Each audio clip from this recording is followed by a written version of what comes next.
Hello, I'm Taryn, and I'm here to welcome you to Tech Tuesday at 2 in its new location here in the Peggy V. Helmerich Browsing Room.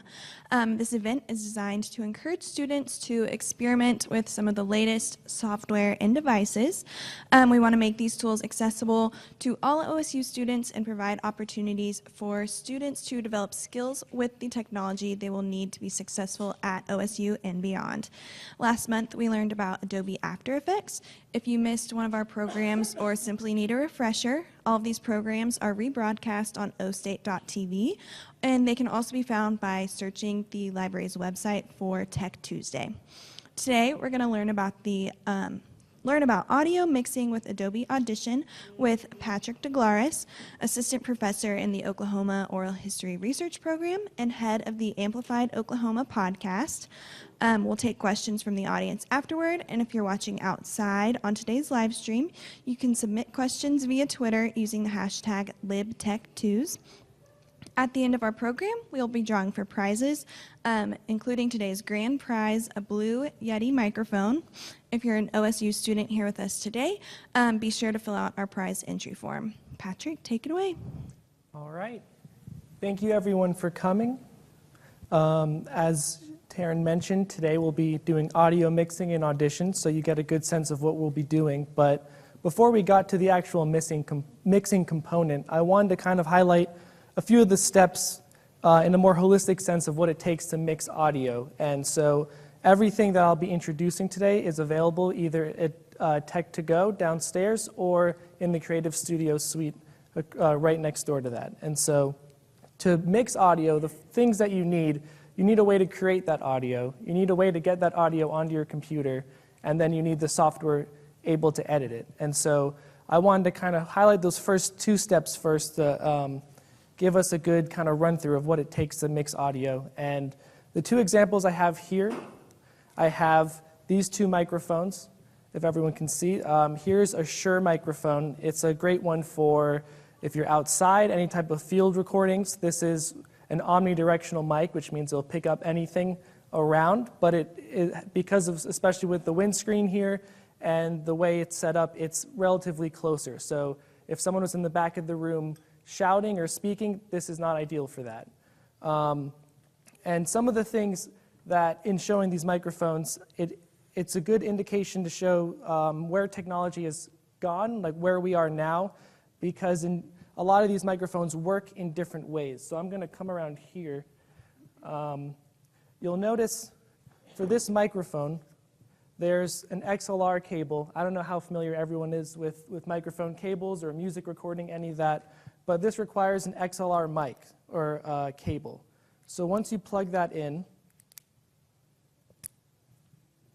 you'll notice this, if you're not familiar with these, you'll notice there's no way this can plug into a computer. And so this is a type of microphone that is built not to be straight plugged into the computer, and so there's going to be some other third-party way of getting it connected. So we'll introduce the mixer right here next to me in just a second, but another option with this microphone is there's an adapter that comes with an auxiliary cable, which I think many more people would be familiar with. And these can be used in combination with, and in Tech2Go, they have Zoom recorders, so they're portable audio recorders that you can plug this in and use as a microphone. So in those ways, you go from having something that's relatively immobile and plugging into something else to this device allows you to actually go around, do field recordings. This would be great for interviewing people on the street, for any type of ideas for things like that. And the other microphone I have here with me is actually the one that you'll all be entered in a raffle for today. This is the Blue Yeti. Neither of them are blue, but here's the Blue Yeti.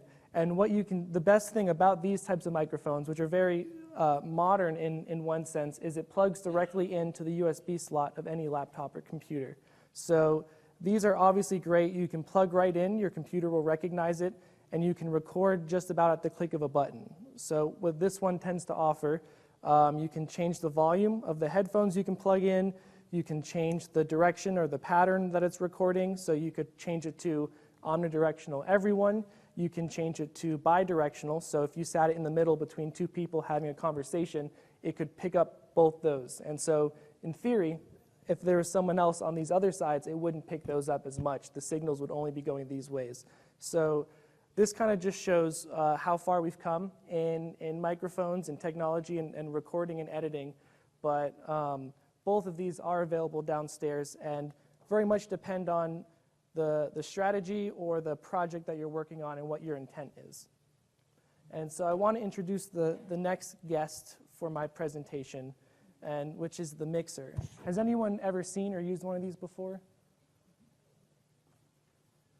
So this is an audio mixer. It's a fairly traditional model. We have two of these similar to this mixer down in Creative Studios on the first floor. There's an audio room that comes with piano keyboards, turntables, and two mixers all plugged into computers, one a Mac, one a PC, ready to be used. And so these look super complicated, and there's a lot of doodads and things you can do, but they're pretty simple if you can think of them as in columns.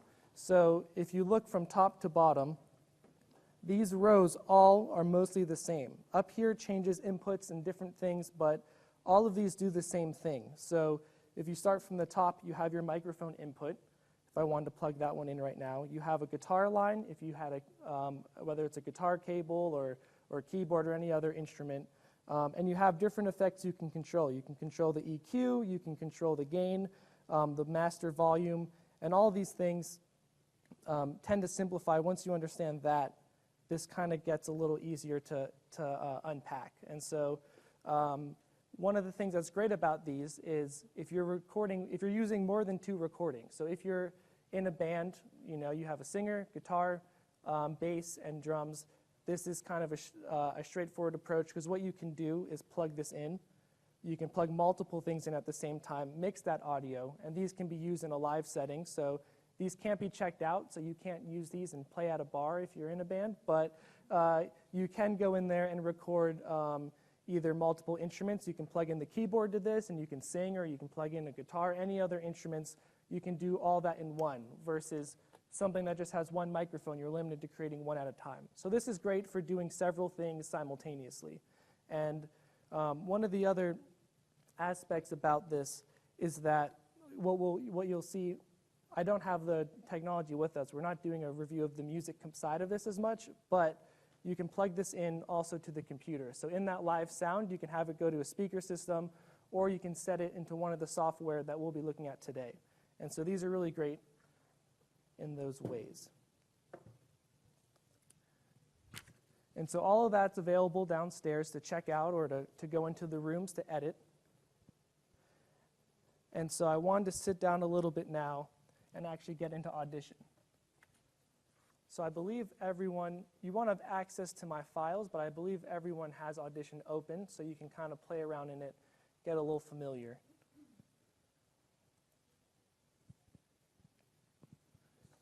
So when you open Audition, does everyone have it open or can see? Okay. When you open Audition, you get a lot of blank pans, different squares and shapes and things. And again, it can be kind of confusing or intimidating, but you'll see that this is fairly straightforward. So in the top left corner are where any files you're working with are going to be stored.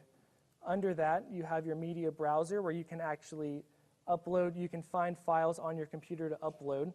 And then that big center square in the middle is going to be where all of our files will be edited, where we can see them and work with them and kind of play with them. So you can use the browser here and find it and click your way through. I kind of think it's a little easier for me. I like just opening up my File Explorer or even just going to my desktop if it's saved there, selecting all my files, and moving them over.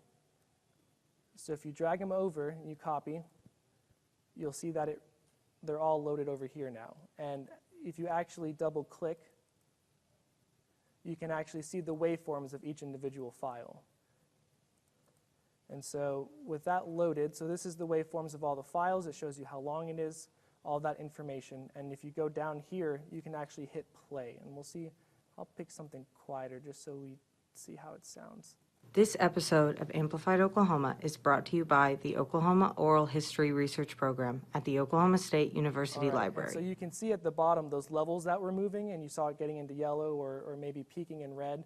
All those things come in handy when you actually get to mixing. And so all the clips you'll be hearing are from one of the podcasts we've done this semester so far. And so this is actually the software that I use for all of my editing. And so we'll start for now thinking if you got all your audio, whether you used a Yeti microphone, you used some microphone, and were able to get your audio onto the computer, this is kind of the step we're at right now. And so one of the first things I want to do is in that intro, so you have a few functions down here. If you want to zoom in to a component, to a part of that audio, if you want to zoom into the actual waves themselves. I want to actually look, you'll notice at the beginning and end of the file, if I zoom in a lot, there's this kind of space here, and it's not actually any sound, it's kind of just that dead space from before she started speaking. This episode. And so you may not hear it in the room right now, but if you're putting out a product and you're listening to that, it gets very apparent it's just room noise. So there's a couple things you can do. You can drag over it, and then you can just hit the delete option on your computer, and it gets removed. Or if you like that space that's there a second before she starts talking, you can go up to Effects and hit Silence. And so that same space is there, but there's just no sound being made. And so this episode of Amplified Oklahoma is brought to you by. It helps you in those little edits. And so I'm going to do the same thing at the end. So if we zoom in here, I'm going to silence that just so there's no added noise that I don't want. University Library. Okay.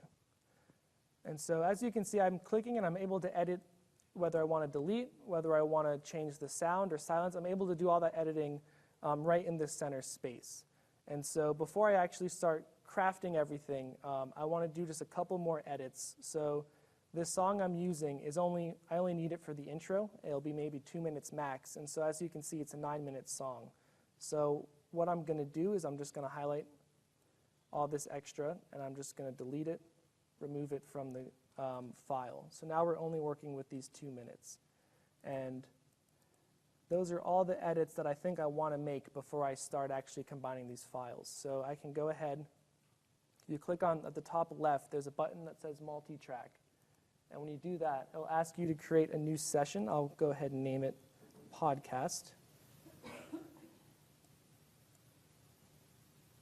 And you'll see it changes. Everything else is the same, but that center screen, now it's divided into these different tracks. And these different tracks are how we're going to mix the audio using Audition. So I'm going to start with my intro here. There's a lot of variability in terms of how you want to do this. If I wanted to, I can add them all on one track and just constantly do it all this way. The downside of that is it gives you a lot less ability to edit tracks if you want to lower the volume of a track, if you want to add effects to that track. It gives you a lot less room to work if it's happening to every file in your project. So for this right now, if I go ahead and hit play, let me move this a little closer. This episode of Amplified Oklahoma is brought to you by the Oklahoma Oral History Research Program at the Oklahoma State University Library. Okay,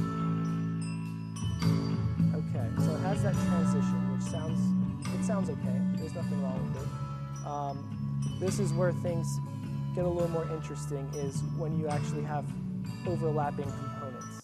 So if I wanted to go ahead and add our full introduction here, if I play back just a little bit. August is here, and you know what that means. It's time to go back to school. I don't The know if days you of can tell, sleeping but it in kind and of summer feels fun like are they're over fighting now for your that the fall attention, semester is and approaching. that While the most audio students should are definitely, the preparing for music just should another definitely school be year, in the background there's a more. special group getting So ready for we kind of want to find a way to reduce that video, the song. And so there's a couple ways to do that. You can measure out, so where is my speaker coming in? So we can look at about 20 seconds here. If you scroll down, you can look at down here. So from about my student, you hear from 20 seconds to a minute and about 41 seconds. So what you can do is go back to the song, highlight those exact parameters, and go up to effects up here, which has an array of effects we'll get into in a little bit. And you can actually go down to fade envelope. And what this will do in different ways, let's see. There's different ways to fade this, and so it's not,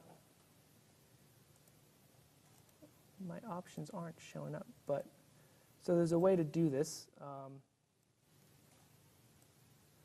If you hit apply, it's one way to lower it, and it doesn't have the exact effect I'm looking for right now, but there's a second way of doing this too, which I think is actually a little easier.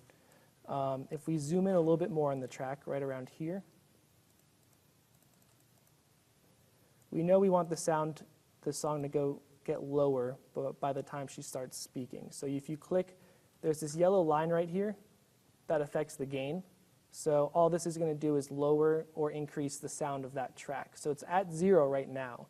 But if you click on that line, there's these little dots that get created, and those give you the capability of lowering it in specific sections. Because I don't want the whole song lowered, I want that component.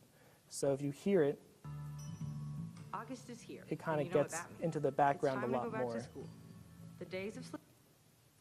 And so this is a real easy tool for if you're adding audio to a podcast, if you're even altering parts in a song. This is a real easy way to kind of, with more specificity, adjust the sound levels that you're working with. And so I'm going to the end. I'm bringing it back up to 0 right when she's done talking, so that if you play back. And we've got a great episode this month, so stick around. And there we go. So now it's back to full speed. Everything's great. So those are some of the basic editing that I do for mixing the audio that I have with the podcast. There's a couple other effects. I showed, when I opened the effects, you can see the options they have. So a lot of these you can imagine are geared more towards music production. So if you're adding delay, you're adding echo, any type of reverb, you have even automatic pitch correction, and a lot of these options can be more geared specifically towards music production. But what I actually want to do too is, looking at this, is checking all the levels. So when playing this, you see it peaking a little bit at points. So I might lower the gain on that by a little bit. The song here is also a little loud, so I might lower that a little bit too, just to prevent it from peaking. Because what it sounds like now may sound different if someone's putting it in their headphones, if someone's listening to it in the car. So I don't want everything to be in the red, because it's going to overwhelm someone in the wrong setting. Okay, so a couple other things I wanted to show real quick. At the end, so there's a real easy way in Audition that's great is, so this song, we kind of cut off those last 7 minutes of it. So if you listen to it, it kind of has an abrupt ending. What you can do, a real easy way, is this little box right here. I don't know if I can get it any larger. There's a fade out. So if you click on that box, it's kind of half shaded white, half shaded black. You can actually, holding it down, can drag it and create your own kind of fade out. So you can make it last as long as you want or as little as you want, and that will actually do all the work of fading it out for you, which is a really great option. And so you can imagine, again, for any type of music production or podcasting, that's a real easy way to get that audio just down to 0, make those transitions. So that's just another great tool that I utilize. And but let's say that you didn't have all of your audio already ready to go and that you wanted to record something. So let's say I didn't have this intro here, that it was missing. What I can do, I already have my Yeti plugged in, and this is how easy the Yeti is to use. So you have this open, which, by the way, In Creative Studios, they have 4 different types of these software, the digital audio workstations. They have Adobe Audition, they have Audacity, which is free to download on any computer, so you could have it at home. They have GarageBand, and they have PreSonus Studio One. So they have 4 different ways to do all of this in the library. So if I didn't have any of that, I would need to record something. So if I wanted to record directly in, you'll see up here, it says default stereo input. So if I want to change the input to what the computer sets it to, you'll see that it says microphone Yeti stereo microphone 1. So it already has the Yeti, it already recognizes the Yeti. So I plug it in, and that's all it entails. So to record, all I have to do is arm for record. That lets me know that what track's being recorded. And on the Yeti, I don't know if you can see it from where you are, there's a red dot that is currently blinking, and that means that it's muted right now. So there's no, if I was to hit record, nothing would be done. So that's a nice option. When I'm ready to record, I can click that. And you'll notice already on the screen, you'll see the levels moving. So it's already picking up my voice. So if I wanted to, I could sit here right now in front of all of you and record the intro. I could do this episode of Amplified Oklahoma is brought to you by the Oklahoma Oral History Research Program at the Oklahoma State University Library. So I have my audio. I put it in the wrong place, but it's there. And I could hear it back right now if I move this back home. This episode of Amplified Oklahoma So I is brought to you probably by have to the turn the Oklahoma gain Oral up for you to History hear Research it. Program at the Oklahoma State University Library. So that raffle today is really great, showing the mixer, showing the XLR. These are really great, and there's a lot of professional applications for these, but with a Yeti like this, anyone could download Audacity, which is free at home, or come in and use all of the technology we have here in the library, and you can record immediately. So if you have a podcast, again, you could just speak into this, and with just your laptop and this microphone, you have everything you need.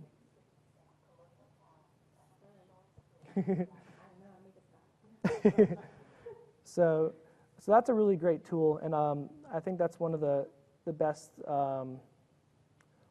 things about the Yeti is it is a USB. It is easy to be plugged in. For if we were using the mixer, if you had multiple instruments, or if you had 2 different microphones mic'd to 2 different people, it would require you to plug in. There is a USB output on this that no one's going to be able to see from here, but just trust me. And you are able to plug it into your computer, and you're able to mix it and deliver all those signals into your computer, which is all able to be done in the audio room of Creative Studios. But I want to show off just some of the effects that might be more relevant to perfecting the sound of maybe for musicians or any other applications like that. So I'm going to click. There's a couple buttons here. So we already looked at R, which was to get something ready for recording. You have an M here for mute. So if I wanted to only listen to the introduction and not the song, I could hit mute over the song and hear only this, or I could hit solo and it would mute everything else around it. So if I had a dozen tracks, it would mute all of them and only play this one. So I'm going to go ahead and leave solo on for now, and then I'm going to highlight some effects real quick just to kind of show off. So in this middle box, you can change the tab to Effects Rack. You can change it to Track or Clip. And the main difference is if it's a track effect, if you had 3 or 4 different audio files there, it would affect every audio file there. So if all of these files were on one track, it would affect the introduction as well as the music, which might be problematic and wouldn't capture the sound you're going for, unless that was intentional. So I'm going to hit Clip Effect right now. I'm going to click on this clip that I want, and on these arrows, it'll bring you those same effects as if I went on the top menu. And I'm just going to try out some for fun. Let's go ahead and listen to this. August is here, and you know what that means. It's time to go back to school.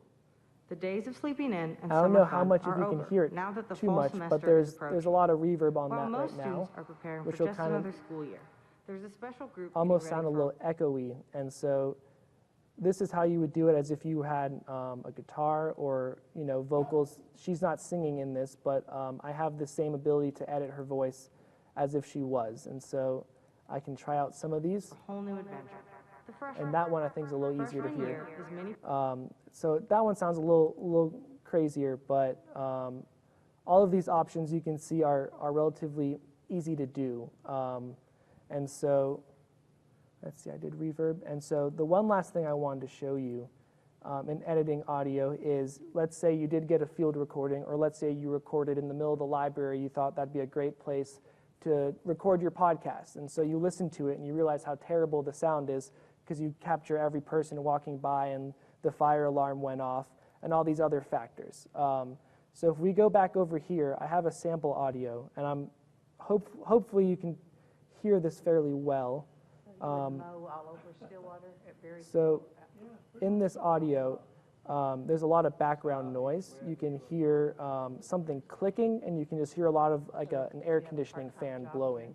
And so it might not be too clear right now in the room, but what you can do is, looking at the waveforms, you can kind of see the dead spaces of where it's just no one's speaking. So you can see someone speaking here, there's a gap, someone speaking again, then there's a gap.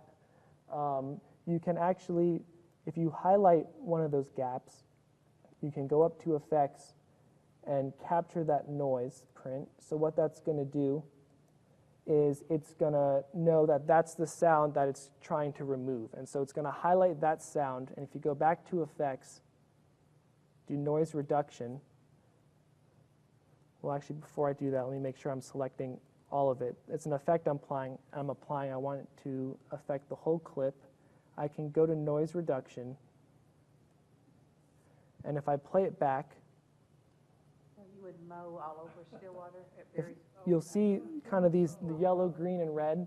The yellow and red are just the maximum frequencies that are in the recording, and the green is how high it's raising that. So it's getting rid of all those things under it. And so there's a lot you can break down frequencies and all that, but you can also just kind of play with this and change what you're doing. So if I moved all these to the right, I don't know how well you can hear it, but there's no background sound. There's no, you can hear the narrators, but their sounds almost sound empty or shallow. There's a lot of frequency in their voice that's been removed up to this point. So while it does remove the background noise, there's that kind of gray area of wanting the right fit. So trying to stay somewhere in the middle that will take just enough of that air conditioning blowing or any of those background noises from someone hitting a wall or whatever it may be. It's kind of finding that middle ground that's going to reduce it enough and still keep your actual vocals pristine. So if I like what I hear, I can go ahead and hit apply, and it slightly altered it. You saw it get slightly smaller, so if I was to undo it, you can kind of see that subtle change in it, and that's it clearing that sound from the whole track. But so everything I showed today is, for me more specifically, podcasting. If you're working with voices, if you're working with a couple tracks, knowing how to transition, how to silence parts you don't like, remove those noises you don't like. But the whole idea is that this type of software, especially Adobe Audition, has so many effects and things built in that can accommodate any musician in any band of any size or of anyone podcasting, any type of projects. And what's really great about this, you can actually, if you have any video, so we have the Adobe Suite, so we have Adobe Premiere. If you have Adobe Premiere and you have video and it sounds horrible because your video camera maybe doesn't have the best sound, you can actually export the audio to Audition, use the same effects that we're doing, and send it back to the video in Premiere. And so having the Adobe Suite really sets you up to accomplish most any creative endeavor you could possibly imagine. But yeah, so all of these tools, everything I've shown today is available downstairs in the library. All the microphones are available from Tech2Go to be checked out for up to 3 days, I believe. And you can check out a recorder with them, and you can use them for whatever you desire. And also in the audio room, we have the mixers, we have the keyboards that are plugged in, and like I said, we have various software to work with, including GarageBand. If anyone's a Mac person, you've probably dabbled with GarageBand. So all of those options are available and are really great tools for anyone looking to do any audio project, audio video project, any music production. The library has everything set up where all you have to do is sit down, plug in, and you're ready to go. So if anyone has any questions at this time.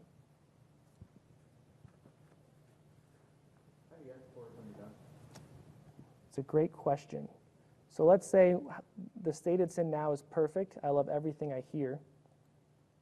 If you go down to File, Export, you want the multi-track mix down, so you want to mix the entire session. And from here you can name it, so I can name it Podcast Demo. You can choose the location if I want it to just go to the desktop, wherever I'd like. Choose the format. A WAV file is going to preserve as much of the content and quality as possible, and MP3 is going to reduce it so that it's a smaller file that you're used to for anyone who still uses iTunes. But all you do after you're fine with those settings, hit OK. It said it was exporting, and it takes just that long. So at that point, it's done. So wherever you saved it to, you could find it. And that's it. Any other questions?